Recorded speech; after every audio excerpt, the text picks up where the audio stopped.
Bismillahirrahmanirrahim. Assalamu alaikum wa rahmatullahi wa barakatuh. Mes frères et sœurs en islam, ainsi que tous nos invités qui nous suivent aujourd'hui, qu'ils soient musulmans ou non musulmans, je vous souhaite la bienvenue. Que la paix, la miséricorde et les bénédictions d'Allah soient sur vous tous. Aujourd'hui, nous allons répondre à une question qui préoccupe beaucoup de personnes à travers le monde. Quels sont les symptômes et les signes du mauvais œil, et comment s'en protéger selon la ruqya islamique? Avant toute chose, il est important de comprendre que l'islam nous enseigne à rester équilibrés dans notre manière d'aborder ces sujets. Certaines personnes attribuent chaque difficulté de leur vie au mauvais œil, tandis que d'autres nient complètement son existence. Or, en tant que musulmans, nous suivons ce qu'Allah nous a révélé dans le Coran et ce que le prophète Muhammad, paix et bénédiction sur lui, nous a enseigné dans la Sunna. Le mauvais œil est une réalité reconnue en islam. Le prophète Muhammad, paix et bénédiction sur lui, a dit dans un hadith authentique, « Le mauvais œil est une réalité ». Cela signifie qu'une personne peut être affectée par le regard envieux ou admiratif d'une autre personne lorsque cette admiration n'est pas accompagnée de la bénédiction d'Allah. Cependant, il faut également comprendre que rien ne peut nous atteindre sans la permission d'Allah. Tout ce qui arrive dans l'univers se produit selon la volonté et le décret d'Allah. Allah dit dans le Coran que rien ne peut nous atteindre, sauf ce qu'il a décrété pour nous. Cette vérité est essentielle.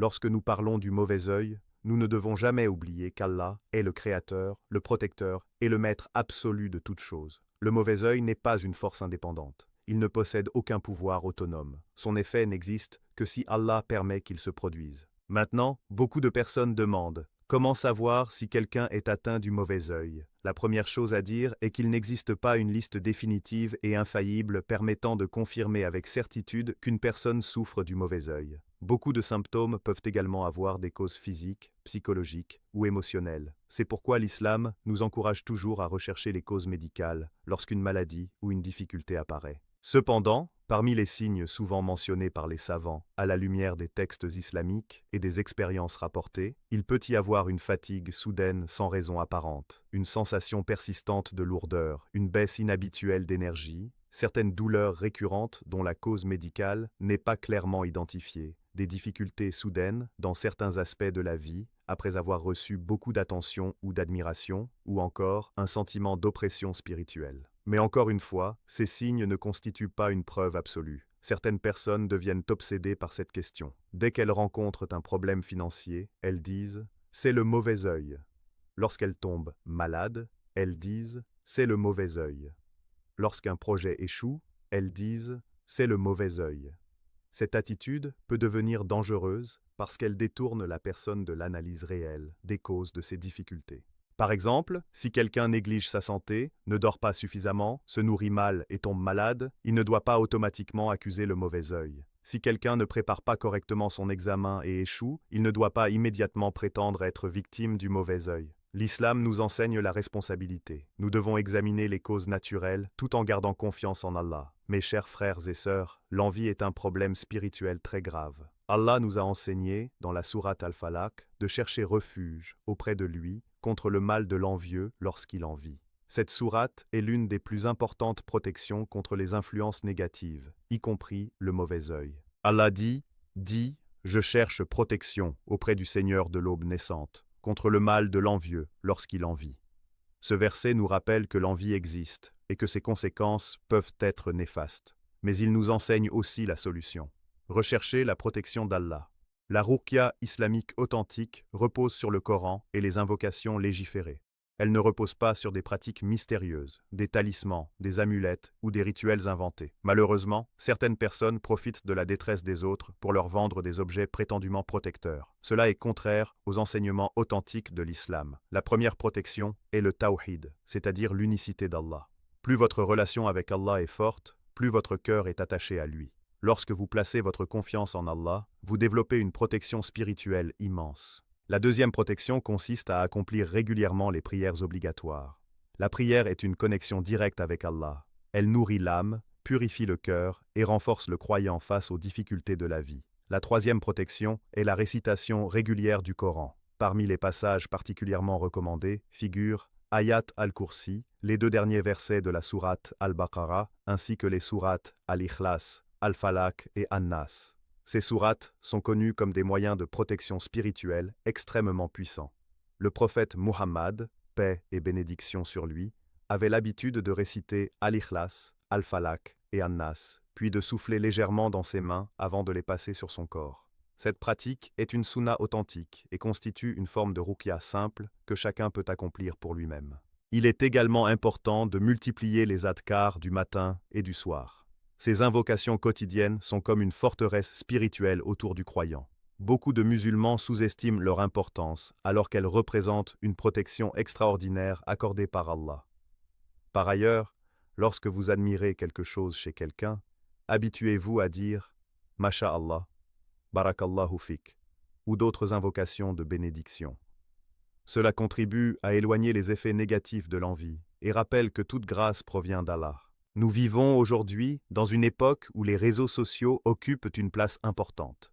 Beaucoup de personnes exposent constamment tous les détails de leur vie, leurs biens, leurs réussites, leurs projets, leurs voyages et leurs richesses. Bien entendu, il n'est pas interdit de partager certaines bénédictions, mais la sagesse demeure importante. Le croyant doit éviter l'ostentation et se rappeler que toutes les faveurs viennent d'Allah. Parfois, une personne reçoit une bénédiction et commence à l'exhiber excessivement. Puis, lorsque des difficultés surviennent, elle s'interroge. L'humilité est une qualité précieuse. Plus nous sommes reconnaissants envers Allah, plus nous préservons les bienfaits qu'il nous accorde. Je voudrais également rappeler que le musulman ne doit jamais vivre dans la peur constante du mauvais œil. Certaines personnes développent une véritable obsession. Elles craignent chaque regard, chaque compliment et chaque interaction. Cette peur excessive n'est pas saine. Notre confiance doit être placée en Allah. Si vous récitez vos invocations, accomplissez vos prières, lisez le Coran et placez votre confiance en Allah, vous devez avancer dans la vie avec sérénité. Allah est plus puissant que toute créature. Allah est plus puissant que toute forme d'envie. Allah est plus puissant que toute influence négative. À ce stade de notre échange, permettez-moi de vous remercier pour votre attention. Si ce rappel vous est bénéfique, n'oubliez pas de vous abonner à la chaîne, de cliquer sur « J'aime », de partager cette vidéo afin que d'autres personnes puissent également en profiter et laisser en commentaire « Allah Akbar ». Que cette expression soit un rappel que notre Seigneur est plus grand que toutes nos peurs, nos inquiétudes et nos difficultés. Mes frères et sœurs, poursuivons maintenant notre réflexion. Une autre erreur fréquente consiste à rechercher de l'aide auprès de personnes qui prétendent posséder des pouvoirs spéciaux. Certains individus affirment connaître l'invisible, identifier automatiquement la personne qui aurait jeté le mauvais œil ou fournir des solutions secrètes. Ces affirmations doivent être abordées avec une extrême prudence. L'invisible appartient à Allah. Aucun être humain ne possède une connaissance indépendante de l'invisible. Lorsque quelqu'un prétend identifier avec certitude la personne responsable du mauvais œil sans preuve claire, cela peut entraîner des accusations injustes, des conflits familiaux et des divisions au sein de la communauté. Combien de familles ont été brisées parce qu'une personne a accusé un proche, un voisin ou un ami d'être responsable de ses problèmes? L'islam nous enseigne la justice. Nous ne devons pas transformer des suppositions en certitudes. Si vous pensez être affecté spirituellement, commencez par renforcer votre relation avec Allah. Récitez le Coran, faites vos adhkars, invoquez Allah avec sincérité, consultez un professionnel de santé lorsque cela est nécessaire. Puis, si vous recherchez une ruqya, assurez-vous qu'elle soit conforme au Coran et à la Sunna. La ruqya authentique est simple. Elle consiste principalement en la récitation du Coran, des invocations prophétiques et de rappels tournés vers Allah. Elle ne nécessite ni objets mystérieux, ni cérémonies étranges, ni paiements exorbitants. Le croyant doit également cultiver la gratitude. La gratitude est une protection spirituelle immense. Lorsque vous remerciez Allah pour ses bienfaits, votre cœur se rapproche de lui. Allah nous enseigne que si nous sommes reconnaissants, il augmentera ses faveurs envers nous. Un autre aspect important concerne l'envie que nous pouvons nous-mêmes ressentir envers les autres. Il est facile de parler des personnes qui nous envient, mais nous devons également examiner notre propre cœur. Voyons-nous les réussites des autres avec joie ou avec jalousie? Demandons-nous à Allah de les bénir ou souhaitons-nous secrètement leur perte? Le croyant purifie son cœur. Lorsqu'il voit une bénédiction chez quelqu'un, il remercie Allah et lui demande de lui accorder également du bien. Cette attitude protège l'âme contre l'amertume et la jalousie. Nous devons aussi enseigner à nos enfants l'importance de dire « Masha'Allah » lorsqu'ils admirent quelque chose. Cette habitude simple renforce la conscience que toutes les bénédictions viennent d'Allah. Elle développe également un état d'esprit fondé sur la gratitude, plutôt que sur l'envie. Mes chers frères et sœurs, souvenez-vous que les épreuves font partie de la vie. Même les prophètes ont traversé des difficultés immenses. Toutes les épreuves ne sont pas liées au mauvais œil. Parfois, une difficulté est une occasion d'élévation spirituelle. Parfois, elle est un test de patience. Parfois, elle est un moyen de purification. Lorsque vous traversez une période difficile, rapprochez-vous davantage d'Allah. Invoquez-le durant la nuit. Demandez-lui la guérison. Demandez-lui la protection. Demandez-lui la sagesse. Allah entend chaque invocation sincère. Le Coran nous enseigne que lorsqu'Allah touche quelqu'un par une difficulté, nul ne peut l'enlever en dehors de lui. Et lorsqu'il veut un bien pour quelqu'un, nul ne peut repousser sa faveur. Voilà pourquoi notre espoir doit toujours être placé en lui. Je souhaite également adresser un mot à nos amis non musulmans qui nous écoutent aujourd'hui. L'enseignement islamique sur le mauvais œil ne repose pas sur la peur, mais sur la confiance en Dieu. L'idée centrale est que l'être humain doit reconnaître sa dépendance envers son Créateur et chercher refuge auprès de lui face aux difficultés visibles et invisibles. L'islam encourage une approche équilibrée, prendre les moyens matériels nécessaires tout en développant une profonde spiritualité. Nous ne rejetons ni la médecine ni la raison. Nous croyons simplement que la protection ultime vient d'Allah. En conclusion, retenons plusieurs points essentiels. Premièrement, le mauvais œil est une réalité reconnue dans l'islam. Deuxièmement, rien ne peut nous atteindre sans la permission d'Allah. Troisièmement, nous devons éviter les obsessions et les accusations sans preuve.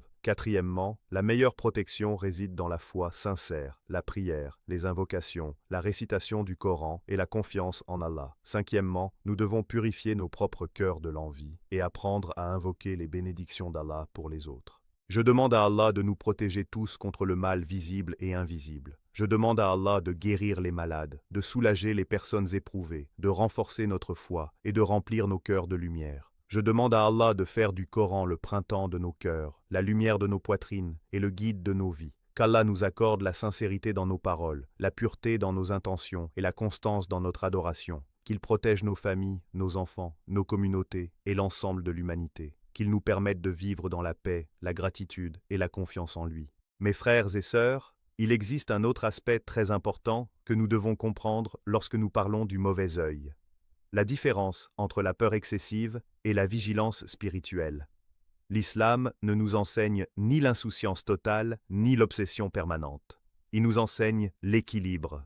Regardez comment le prophète Muhammad, paix et bénédiction sur lui, nous a appris à vivre. Il nous a enseigné les invocations de protection, mais il ne nous a jamais enseigné à vivre dans la terreur constante de ce qui pourrait nous arriver. Certaines personnes se réveillent le matin en pensant immédiatement « Qui pourrait me nuire aujourd'hui ? Qui pourrait m'envier ?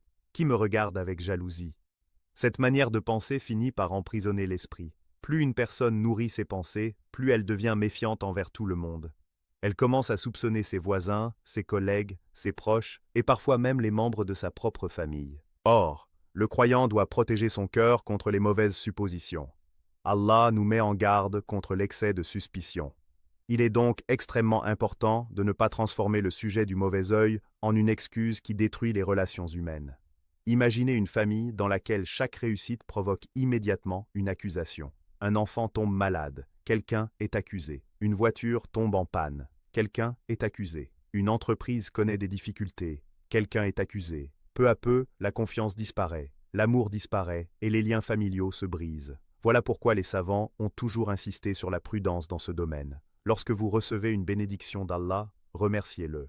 Lorsque vous traversez une difficulté, revenez vers lui. Mais ne transformez pas chaque événement de votre vie en preuve d'une attaque spirituelle. Ce n'est pas ainsi que fonctionne la foi. Un autre sujet mérite également notre attention. Certaines personnes pensent que les individus les plus pieux sont automatiquement protégés contre toutes les formes d'épreuves. Ce n'est pas vrai. Les prophètes eux-mêmes ont subi des épreuves extraordinaires. Ils ont été rejetés, insultés, blessés, persécutés et parfois même menacés de mort. Pourtant, ils étaient les meilleurs des hommes. Cela nous enseigne une leçon fondamentale. Lorsqu'une difficulté survient, nous ne devons pas automatiquement penser qu'Allah nous abandonne ou qu'une force mystérieuse contrôle notre existence. Les épreuves font partie du voyage du croyant vers Allah. Parfois, une personne se rapproche davantage d'Allah grâce à une difficulté que grâce à des années de confort. Une maladie peut réveiller une âme endormie. Une épreuve financière peut renforcer la confiance en Allah. Une période difficile peut conduire quelqu'un à la repentance sincère. Cela ne signifie pas que toutes les épreuves sont identiques. Certaines peuvent effectivement être liées au mauvais œil, comme l'ont indiqué les textes authentiques. Mais le croyant sage ne saute pas immédiatement aux conclusions. Il examine sa situation avec lucidité et patience.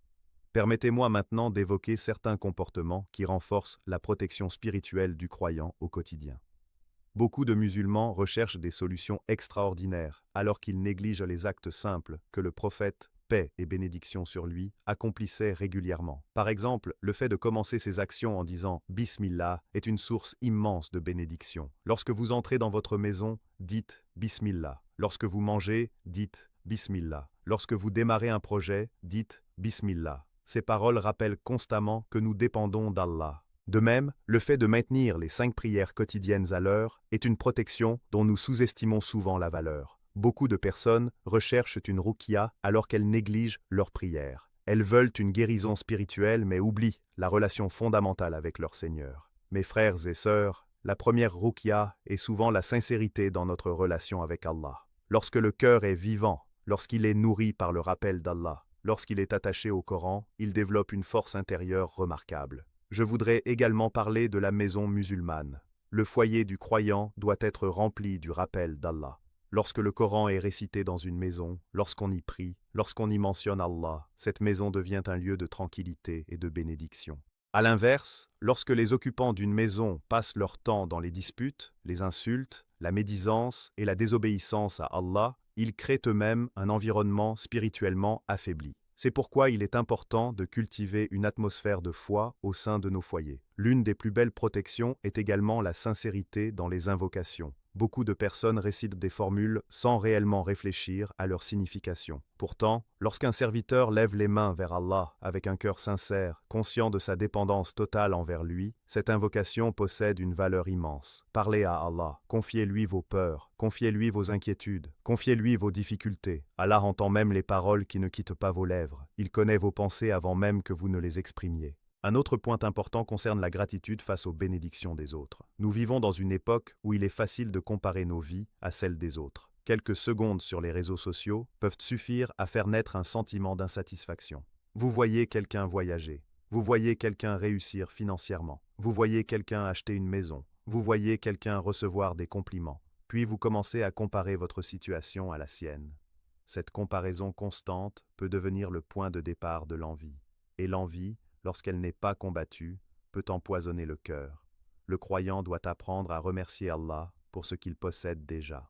Lorsque vous regardez votre vie, concentrez-vous aussi sur les bienfaits que vous recevez.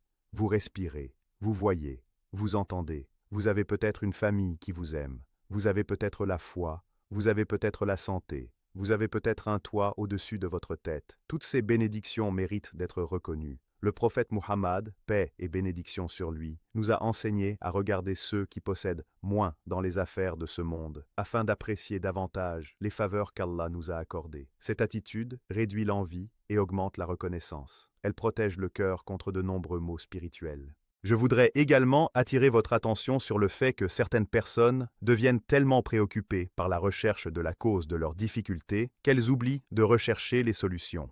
Elles passent des mois à essayer d'identifier qui pourrait les avoir enviées. Elles interrogent des gens, elles consultent plusieurs personnes, elles accumulent les suppositions. Pendant ce temps, elles négligent la prière, le Coran, le repentir et les bonnes œuvres. Voyez-vous le problème? Même si quelqu'un était réellement affecté par le mauvais œil, la solution demeure dans le rapprochement avec Allah, pas dans les spéculations interminables. Lorsque le croyant rencontre une épreuve, il augmente ses actes d'adoration. Il renforce son lien avec Allah. Il se remet en question. Il cherche le pardon divin. Il multiplie les invocations. Voilà la réaction qui apporte des bénéfices dans tous les cas. Si la difficulté est liée au mauvais œil, ces actes seront bénéfiques. Si elle est liée à une autre épreuve, ces actes seront également bénéfiques. Dans tous les cas, le serviteur se rapproche de son Seigneur. Parlons maintenant d'une erreur très répandue. Croire que la protection dépend principalement d'une personne particulière. Certaines personnes deviennent tellement attachées à un praticien de ruqya qu'elles finissent par croire que leur sécurité dépend de lui. Or, notre confiance doit être placée en Allah seul. Les personnes qui pratiquent une ruqya, conforme au Coran et à la Sunna, ne sont que des moyens. Elles ne possèdent aucun pouvoir indépendant. La guérison vient d'Allah. Même lorsque vous faites une ruqya pour vous-même, ce n'est pas votre voix qui guérit. Ce n'est pas votre récitation qui agit par elle-même. C'est Allah qui accorde la guérison à travers sa parole. Cette compréhension protège le croyant contre les excès et contre les formes de dépendance spirituelle malsaine. Mes frères et sœurs, réfléchissons également à la manière dont le prophète Muhammad, paix et bénédiction sur lui, faisait face aux difficultés. Malgré les épreuves immenses qu'il a traversées, il gardait son espérance en Allah. Il ne permettait pas à la peur de dominer son existence. Lorsque nous développons une relation forte avec Allah, nous commençons à comprendre une réalité magnifique. Rien ne peut nous enlever ce qu'Allah nous a destiné, et rien ne peut nous donner ce qu'Allah ne nous a pas destiné. Cette vérité apporte une immense paix intérieure. Elle ne supprime pas les épreuves, mais elle transforme notre manière de les vivre. Supposons qu'une personne soit réellement victime du mauvais œil. Même dans ce cas, cette épreuve est sous le contrôle d'Allah. Elle n'échappe pas à sa connaissance. Elle n'échappe pas à sa sagesse. Elle n'échappe pas à sa miséricorde. C'est pourquoi le croyant ne désespère jamais. Il est également utile de rappeler que les bonnes œuvres constituent une protection extraordinaire. La charité, par exemple, possède des effets immenses sur la vie du croyant. Lorsque vous aidez les pauvres, lorsque vous soutenez les orphelins, lorsque vous nourrissez les nécessiteux, vous accomplissez des actes aimés par Allah. Ces actes attirent la bénédiction divine dans votre vie. Ils purifient le cœur, ils augmentent la gratitude, ils renforcent la relation avec Allah. Parfois, lorsqu'une personne traverse une période difficile, elle se replie complètement sur elle-même. Elle cesse d'aider les autres, elle cesse de faire le bien. Pourtant, c'est précisément dans ces moments que les bonnes œuvres peuvent devenir une source de lumière. N'oublions pas non plus l'importance du repentir. Nous sommes tous des êtres humains, nous commettons tous des erreurs, nous avons tous besoin du pardon d'Allah. Le repentir sincère ouvre des portes extraordinaires. Lorsque le serviteur revient vers Allah avec humilité, reconnaît ses fautes et demande pardon, il se place dans une position de proximité avec son Seigneur. Beaucoup de personnes recherchent des remèdes complexes, alors qu'elles ont négligé cette porte immense qu'est le repentir. Je voudrais également m'adresser à ceux qui traversent actuellement une épreuve et qui se sentent découragés. Peut-être avez-vous essayé plusieurs solutions, peut-être avez-vous l'impression que rien ne change, peut-être êtes-vous fatigué. Ne perdez pas espoir en Allah. Continuez à invoquer votre Seigneur. Continuez à accomplir vos prières, continuez à lire le Coran, continuez à chercher les moyens licites de résoudre vos difficultés. Parfois, la réponse d'Allah arrive d'une manière inattendue. Parfois, elle arrive à un moment que nous n'avions pas prévu. Parfois, elle prend une forme différente de celle que nous imaginions. Mais Allah n'abandonne jamais ses serviteurs sincères. Et plus nous approfondissons notre compréhension de la foi, plus nous réalisons que la véritable protection ne consiste pas seulement à être préservé d'une épreuve. La véritable protection consiste surtout à rester proche d'Allah, quelles que soient les circonstances. C'est là une distinction essentielle. Certaines personnes demandent uniquement à être protégées des difficultés.